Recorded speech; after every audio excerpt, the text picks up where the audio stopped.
तो हेलो दोस्तों, आपका स्वागत है हमारे YouTube चैनल टेक मैट्रिक्स में। तो दोस्तों, अगर आपके पास भी कोई ऐसी जिप फाइल या फिर RAR फाइल है जो कि करप्ट हो चुकी है तो आप उसे रिपेयर कैसे करेंगे।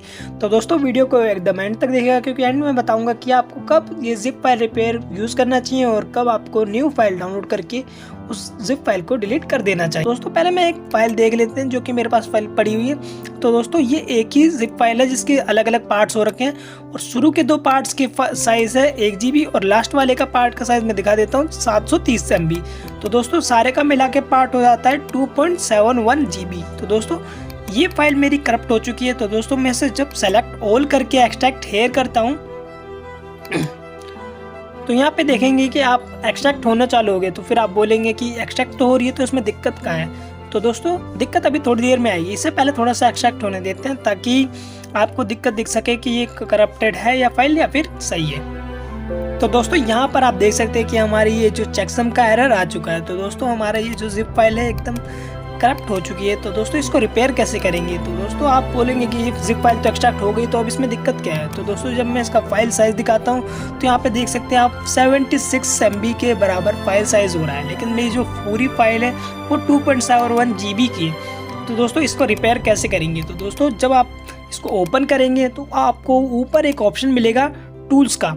तो दोस्तों, पहले से टिक कर लेते हैं, फिर आपको टूल्स का ऑप्शन में चले जाना है और वहां से आपको नीचे दिखाई देगा रिपेयर आर्चीव। तो दोस्तों, यहाँ पे दो ऑप्शन दे देंगे, एक RAR फाइल के लिए और एक जिप फाइल के लिए। तो दोस्तों, आपकी जो फाइल होगी वो पहले से सेलेक्टेड होगी, आपको सिंपली ओके कर देना है। तो दोस्तों, ये थोड़ा टाइम लेगा।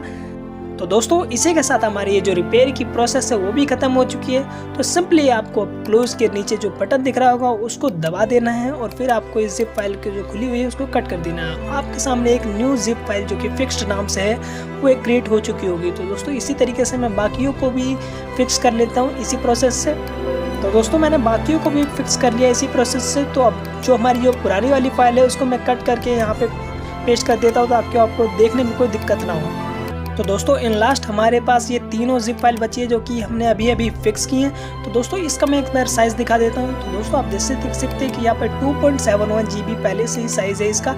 और इस बार मैं इसे एक्सट्रैक्ट करता हूँ तो इस बार हमें कोई दिक्कत नहीं आनी चाहिए क्योंकि हमने अभी अभी इस फाइल को फिक्स किया है। तो दोस्तों, मैं वीडियो को थोड़ा स्किप कर देता हूँ ताकि एक्सट्रैक्शन प्रोसेस है जो कम हो जाए। तो दोस्तों, यहाँ से आप देख सकते हैं कि हमारे जो फाइल है एकदम अच्छी तरीके से एक्सट्रैक्ट हो चुकी है और इस बार इसमें कोई सा भी करप्टेड हेड या फिर चेकसम का एरर नहीं आया है। तो दोस्तों, इसको मैं एक बार फाइल साइज दिखा देता हूँ। तो दोस्तों, जैसे कि आप देख सकते हैं 2.65 इसका फाइल साइज हो गया है क्योंकि जो इसने करप्टेड इसके अंदर फाइल्स थी उसको हटा दिया है। तो दोस्तों, एंड में अब ये बात आती है कि आपको ये रिपेयर सिस्टम कब यूज़ करना चाहिए। तो दोस्तों, जब आपकी जिप फाइल में कोई छोटी मोटी दिक्कत है तो आप इसको यूज़ कर सकते हैं क्योंकि ये जो करप्टेड चीज़ें होती है उसको हटा देता है और जिप फाइल को दोबारा से रिपेयर करके आपको एक फिक्स्ड फाइल दे देता है। तो दोस्तों, अगर आपकी पूरी जिप फाइल ही करप्टेड है तो आपको यूज़ नहीं करनी चाहिए क्योंकि ये दोबारा से वो सब चीज़ें हटा दे।